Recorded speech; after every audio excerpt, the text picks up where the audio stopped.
I'm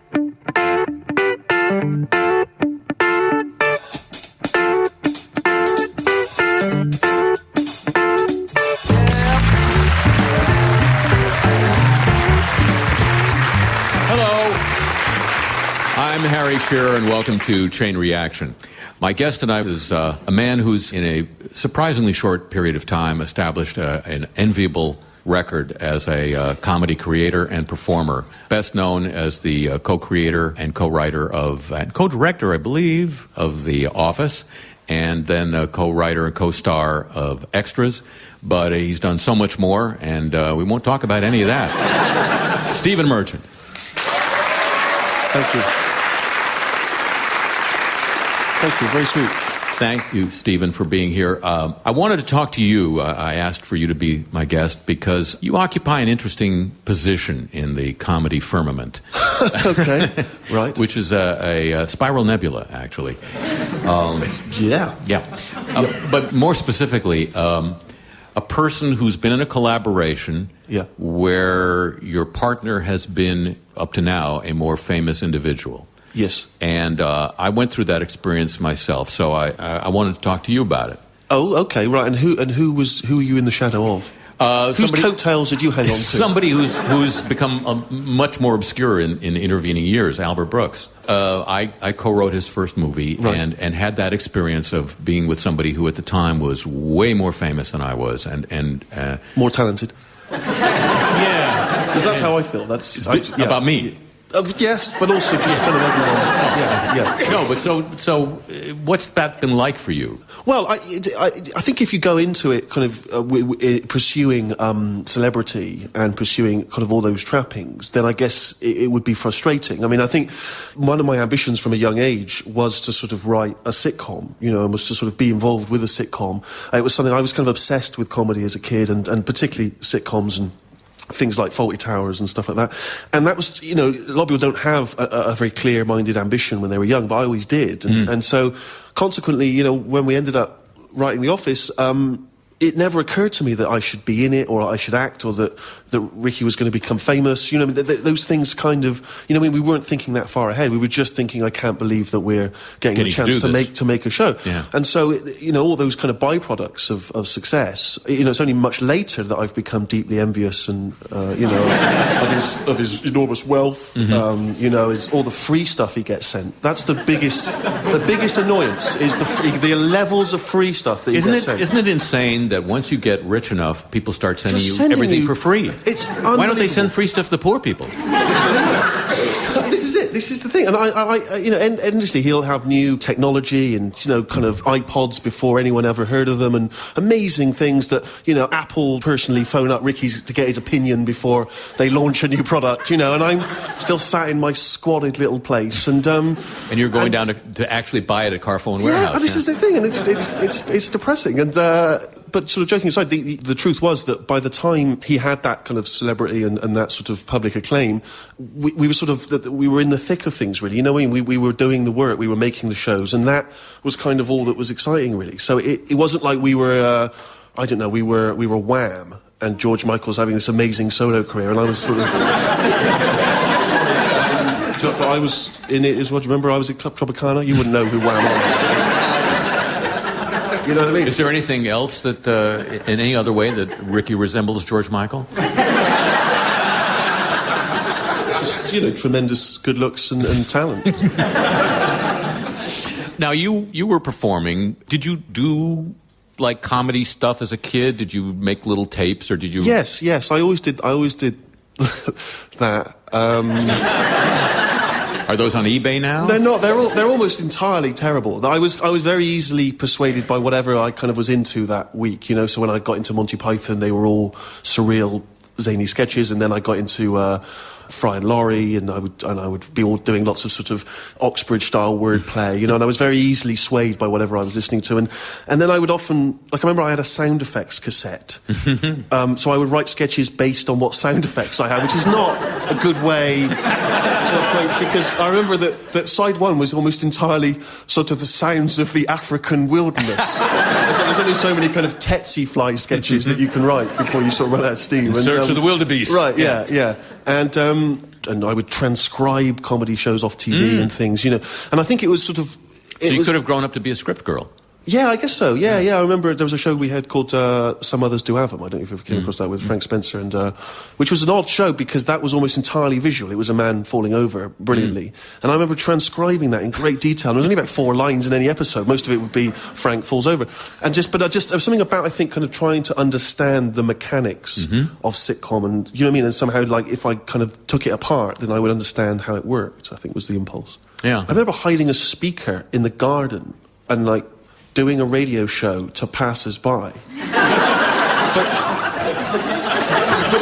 but like, I guess in the hope that some people would be passing and go, wow, this is tremendous. We have to call the BBC right now. No, but not even that, but just that they would sit on the side of the street and listen to the show. You know, but it was, yeah, I guess it was sort of, that idea of sort of having your voice heard in some way, I suppose, is one of the impulses that I was interested in. And also, one of the reasons I sort of went into radio, and I know you've done radio as well, but that, because with radio there's a sort of amazing kind of immediacy that you get. You can open a microphone and you can start talking, and the television and so on is a much more laborious process. And even with something like stand-up comedy, you know, it's a much harder thing to do, really. You need to find a venue that will have you on, you know, pluck up that courage. You need to find a couple hundred drunks to sit and listen. Exactly, right. Whereas with radio, I think I guess it's almost like the coward's way into it, you know, because you know, because you can hide behind a microphone, you have to be seen. I started doing radio at university and kind of developed a love for that, really. Don't you thank your lucky stars on a regular basis that you're not doing radio every day, though? I mean, yes, it becomes I watched, you know, some fairly talented people just kind of get sucked into it and becomes a trap. And well, there's something appealing about the idea of DJing. It sort of seems appealing, I think, because it's sort of easy work and it's easy money. You have to do a couple of hours a day. And I was a big fan of, you know, growing up and listening to things like, you know, Steve Wright and people like that. And that seemed like a fun thing. And I considered doing that for a while. But as you say, once you've done it, it's just mind-numbing. It's just the most exhausting, inane, because every day you go back there and it's like there's nothing left behind, you know? No one's listening to the great Noel Edmonds broadcasts from 1982. It's just not, really, no one's ever thinking, I cannot believe we're not... Yeah. You know, Tony Blackburn did a tremendous show in 1985 that we really should hear, and there's something kind of very ephemeral about it, which even the very best DJs... No shelf life, there's no shelf. This is right, exactly. Yeah. And also just, you can't help but sort of snap into certain mannerisms when you're a DJ. Like, I mean, we started doing radio and you would find yourself slightly changing your voice, you know, which I know on The Simpsons you mock all the time. And just phrases like, time is fast approaching 3 o'clock. No, it's travelling at exactly the same speed as normal. But how many, did you ever find yourself saying... Getting up to news time, or getting up to news time, and even doing things like one of my things is when I tune through the kind of local radio stations if I'm travelling a long way, because there'll be local DJs that will always have what sounds like the most exciting radio jingle that they've put together. Will have sort of sound effects from Godzilla, and it'll be things like "He's coming! I can't believe it! Oh my God! What are we gonna get? Steve Baxter." It'll be the least exciting radio show you've ever heard. I remember driving once, it was Comic Relief Night, and there was a DJ on, I think it was like Birmingham or something, and he used like a telethon, you know, and so he'd obviously be on air for sort of 5 hours, and he was just chatting to me, don't forget, you can still bid for the signed Spice Girls record disc, I've run out of words. I wonder if Nigel Barry's got any for me. Nigel. And there was suddenly through to Nigel, who was in a field somewhere, and it was just I've run out of words. I've run out of words.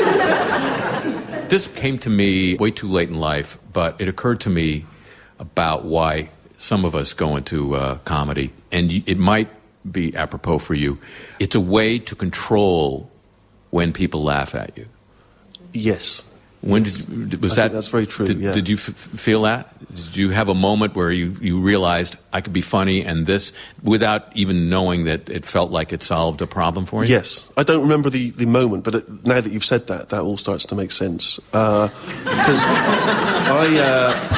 I'm 6'7", and a slight giggle even when you mention that level of height. Even though they watched you walk into the room but and had a big laugh at that point. Sure, exactly. But 6'7" is freakishly tall, and it's too tall. It's not useful. It's not practically of any help. It's just, and I was very tall from a very young age, and consequently, you become very self-conscious. And not a lot of people necessarily laugh at you, but you are noticeable. That people will pass comment on that. They will feel the need to make comments about you being tall, coupled with the fact that I had glasses and I was essentially I'll be honest with you, Harry. I was not the jock at school. This is a shock. So yeah, I think I did feel self-conscious, and I don't remember ever being bullied particularly, but I do remember feeling outside. Yeah, outside, like I remember feeling like a kind of that people would refer to me as the lanky guy or the tall guy, or feeling like a kind of like a nursery rhyme character or something, the lanky boy from down the lane, and and so I think there's sort of that idea that as you say, that with comedy, not only do you control that, but also I suppose. And I never was particularly interested in celebrity, but I suppose as time's gone on and I've become well known to a certain audience, I'm the tall guy off the telly whose work you may or may not like, as opposed to the lanky lad from down the lane. So there's something kind of appealing about being recognised sort of as a person who's done something fun, as opposed to that identity has been connected now to an achievement, as opposed to just genetics. Yeah, right, entirely. Yeah, but that doesn't stop people still passing comment on my height. I got locked out of my house a couple of years ago when I was living with a friend of mine, and the only place that was open nearby was a pub, and it was sort of 2 p.m, and I was sat in the pub, and I went to buy a Coke, and there was a drunk guy at the bar who, as I ordered my drink, just said, "That's a tall order," and about 4 or 5 other people all started laughing, and I realised that I'm in a pub in the afternoon where all the alcoholics from the neighbourhood who were drinking in the afternoon are now laughing at me because of my height. But that's something that sort of continues. I've learned to live with it. When you ordered your drink, did the bartender say, "Why the long face"? I don't know if I have a long face. Just trying to see if it works. What are you saying then? Do you have the kind of collaboration with Ricky that when issues come up, you can talk about them with each other? Or do you have the kind of collaboration where... When you say issues, do you mean sort of global warming? Or... No, I don't. Rick, sit down, I need to tell you something. Yeah. The smell is heating up. Well, it was interesting because we met at a radio station, and he was my boss. Oh. Ricky, initially, but he very quickly made it clear that he didn't deserve to be my boss. So openly said, I don't know what I'm doing, and I hired you because you've had some radio experience, and that was very kind of sort of democratic way of moving forward. And so he very honestly kind of depended on me to do a lot of the sort of radio-y bits of it. I felt like kind of Jeeves to his Bertie Wooster. He would show up late, kind of from a heavy night, sort of staggering an hour after me, and I'd there's coffee for you. Right, we need to do this, this, and this. And as time's gone on, we sort of, once we started writing together, we sort of sat down and established some ground rules. One of which was that with the shows themselves, that nothing wod feature in them, nothing would go into the scripts and into the production that we weren't sort of mutually happy about. And that's been very helpful because it meant that, as Ricky's celebrity has grown, he's never said, well, I'm the guy in the show, so it's going to be this way. Never wanted to renegotiate the deal? No, it's always been in that regard, I think, very democratic. And I think hopefully that's one of the reasons why it's sort of lasted 12 years. You've directed together? Now, how does that work? Cut. No, don't cut now. Keep rolling. Now cut. I mean, I've always wondered about how two people can direct. Well, we're not tremendously ambitious, visually, as you may have observed. So, it's not like we're doing Lord of the Rings. And we've got, 400 men dressed as orcs or whatever. It's largely, one special Rick, try and look fat in this scene. I'm going to look really tall. You look a little bit red-faced and chubby. It's sort of... And also, because we write it as well, there's a long, lengthy discussion, really, in that whole process about how we imagine it to be filmed. And so, if there's any, I wouldn't say disagreements, but if there's any sort of slight differences in the point of view, then we'll just maybe cover it in 2 different ways and decide in the edit suite. I mean, it's sort of, it's been relatively straightforward. And on the floor, often one of us will just sort of naturally take one of us tends to sort of vocalise things, but we'll spend a lot of time discussing it. And when you say vocalise, do you do like Crosby or... No, just in terms of an action. That's what I mean. I see. By vocalising. I see. Cut. Yeah. Yeah, I got nailed that down. So you went off and did stand-up last year, right? Well, I actually started doing stand-up many years ago. Really? One of the first things I did before I did anything else was stand-up comedy. And, one of the many frustrations I have is that Ricky's now regarded as one of Britain's premier stadium-filling stand-up comics. Even though I'd done that many years before, and so now as I do stand-up, people go, now he's trying to do what Ricky's done. The frustration is that he sort of had never done it before and then sort of instantly booked a tour and was brilliant. I'm still kind of mediocre, and I don't mean that, I'm not trying to be falsely modest, I really am mediocre, just in case anyone ever sees me live. It's just a real disappointment, because they really think it's going to be dynamite, because I've won awards and stuff, but it's a real letdown, and no, it's poor. And the biggest problem was that when I first Well, you won awards for mediocrity. TV mediocrity, but not live stand-up mediocrity. Really? No, but also when I started doing stand-up, I was more of a character. I had this kind of conceit that I would come out, and the idea was that I consider myself like a really big-name comedian in the West Country, but no one else had ever heard of me, which was great, providing I was playing outside of the West Country, where they just were confused, because we would have heard of you if you were well-known.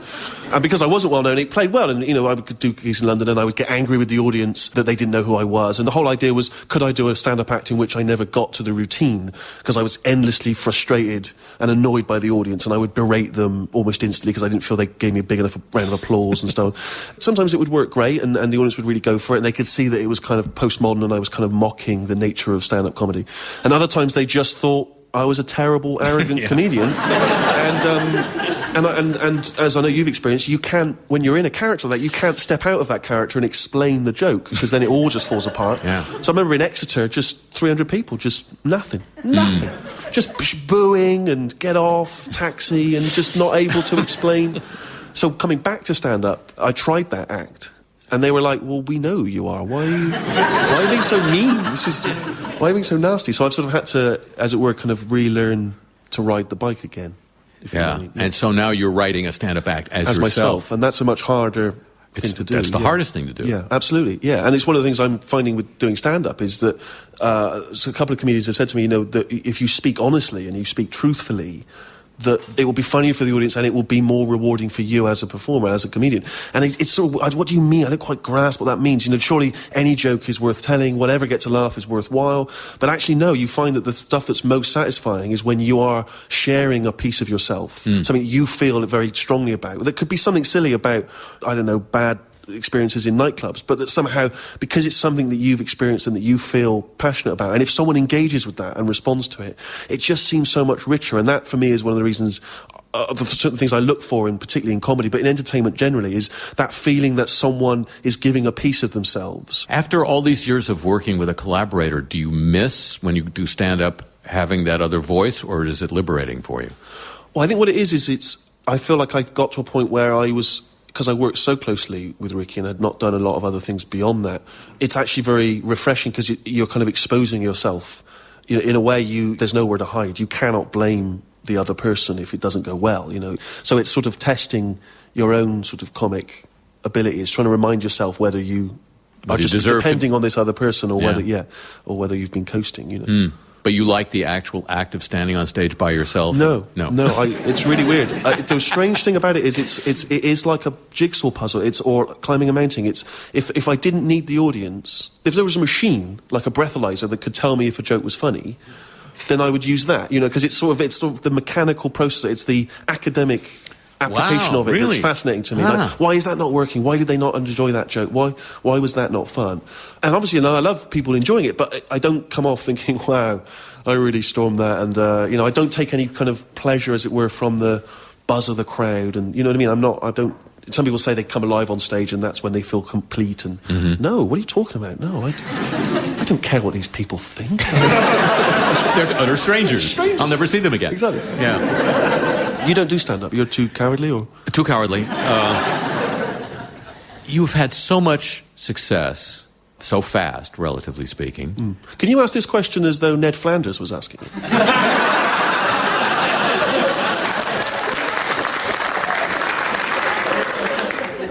Steve, you've had so much success. You've had so much success. What do you find yourself at this fairly young age still aspiring to do? Wow, blimey. I mean, you've won 3 BAFTAs, for God's sake. I wish you had mentioned that. Well, you asked me to mention it.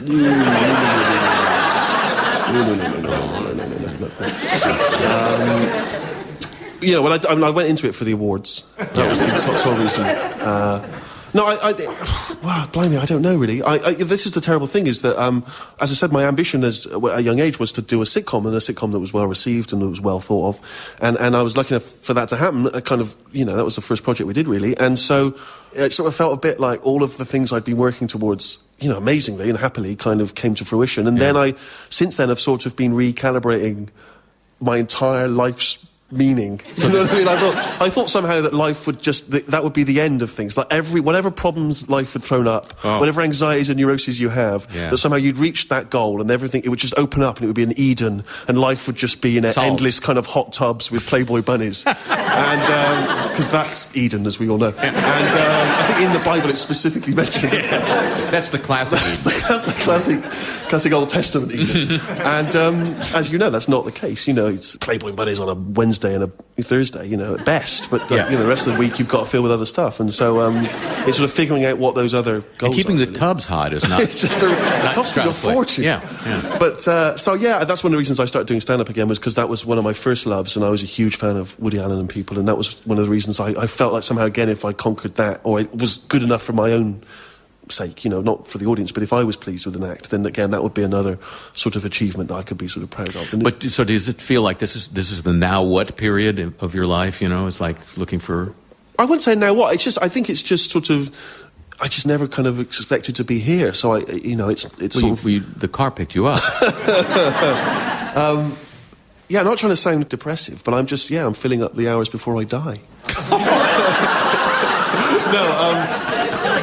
No, one of the things... Well, it's interesting, because working with Ricky, because Ricky, is older than me, and he was sort of... When he had his success, he was kind of approaching 40, or was around 40. And so I think for him, suddenly it felt like there's a lot of wasted time, and that he felt like he really needed to... Man in a hurry. Make use of that. And he's super busy all the time. He's always doing stuff. And whereas I kind of like taking my time over things. I don't feel that urgency to sort of rush around. So I like sitting around in the hot tub and waiting for the bunnies. But no, so it'd be fun to do some more acting, and I enjoy doing that, and it would be fun to do some movies. And do you have any other aspirations for solo work? Do you ever want to write a book by yourself? Or? Yeah, maybe. Yeah, I mean, I don't see why not. What would it be called? The book? Yeah. I kind of feel like I'd like to write a sort of Dan Brown style. I mean, just honestly, really, a thriller? No, but just something that makes a fortune. Oh, do you know what I mean? Yeah, I do know what you mean. Like that. How hard could that be? I mean, have you read that book? No, I've not. We could come up with that, surely, couldn't we? I guess. It's just there's a bit where he even says he looks a bit like Harrison Ford. In the hope that, I guess, when the film was made, Harrison Ford would make it, and it ended up being Hanks. Well, why not cast it while you're writing the book? Well, this is it, yeah. I've got this sort of soft spot for that kind of... slag off Tam Brown, but sort of that trash culture thing, the... Fine trash. But, kind of conspiracy thrillers and sort of buddy action movies, where you play Eddie Chalk and I'm Jimmy Cheese, we don't get on, but we're paired up to solve a crime. And you do it by the book, and I like to go my own way. You're a maverick, but you get results. Yeah. And I'm a straight-laced guy, but somehow it works. But I like all that. So, I was always a big fan growing up of people like Bob Hope. And Bob Hope's some of Bob Hope's movies I just think are brilliant, because he's a very funny comic persona, and he's in a Mistaken for a Spy, or he looks exactly like kind of Bolivian dictator, and he has to swap places. And I don't know, I find those sort of premises and plots rather appealing. those are the classics, though. I mean, those go back to the Greeks, mistaken identity. Sure, there's nothing wrong with that. Yeah. This is what I was thinking. That's why I was. Yeah. The Greeks. You were thinking. I was thinking about the Greek stuff, and not Bob Hope. But Hope, I mean, my God, he's an incredibly funny performer. If he weren't, Woody Allen wouldn't have stolen so much from him. Absolutely, right, absolutely, yeah. Ooh, slagging off Woody Allen. Oh, not. I'm just... Jack Benny, who I know you work with, one of Jack Benny's things, for people that don't remember Jack Benny, was that he was very miserly. That was one of his big comic conceits. Traits, yeah. And that's something that I've stolen barefaced for my... As a lifestyle, or is it? No, honestly, when I was younger, I used to think it was just really funny, and so I would sort of play up a miserly... Okay, I was pretty miserly. And it was funny to me that someone would make jokes about that. Uh-huh. And but yeah, now I don't know where the real me starts and ends with. But yeah, I do have a kind of miserly streak, which is something that I talk about. And also, when I was younger, I always wanted to be Jewish. Because my favourite comedians were Jewish, Woody Allen and people, and it seemed like they had a sort of tremendous burden of something on their shoulders that seemed to give them a lot of comic mileage, gravitas, you know, which I was always very envious of, because I'm sort of, middle class from Bristol, and I mean, there's nothing much. We accept converts. Yeah, but I remember there's a Seinfeld episode where some guy converts to Judaism and Jerry suspects him of converting because he wants the jokes. He wants me to do the jokes. And I fear I would be doing it for the wrong reasons. Yeah. Oh, I don't think there's a wrong reason. And if you convert to Judaism, you can't start making jokes about, being boy, Jewish, my mother, and oh, all sure, that. Can you? Yeah, the instant Jew. What a great routine that would be. You're giving your blessing as a Jew, as one of the top Jews, as the comedy rabbi. Yeah. Yeah. There is a certain surgical procedure you have. That might stop you, but we'll see about that. You were asking me about my attitude towards stand-up, and you reminded me that when I was a kid, I would hear jokes and tell jokes at school. It gave me a sense of, as I grew older, that jokes are sort of this fungible commodity that is sort of, the old-fashioned comedians in my coming up days were the guys who would just rattle off jokes, and they could be very funny jokes, and you could repeat them as a kid and get laughs with them, but it somehow didn't have any connection to one's experience, and it just wasn't anything. So I didn't grow up aspiring to do that. The stand-up was that. I see, to me, right, yeah, whereas you see that someone like Woody Allen was my kind of motivating factor, and there's a sequence in my favourite film of his, Play Again, Sam, where he's trying to meet girls, and he's in a art gallery, and there's a good-looking woman looking at this very black, kind of unpleasant sort of modern art piece on the wall, and she's just staring at it, and someone kind of encourages him to go out and talk to her, and he says, what do you see when you see this picture? And she says, I see the existential emptiness and gloom, the pointlessness of the universe, the godless fear that we will all die and there will be nothing. And he says, what are you doing Saturday night?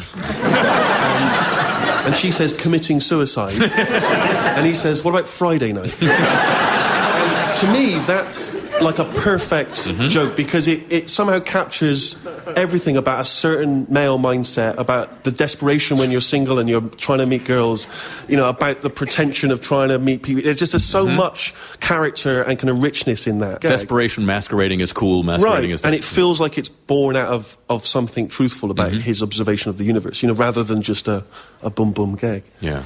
What are you doing Friday night? Committing suicide. Oh, okay. This has been an utter delight. Thank you so much for spending some time with us, Stephen Merchant. Thank you very much.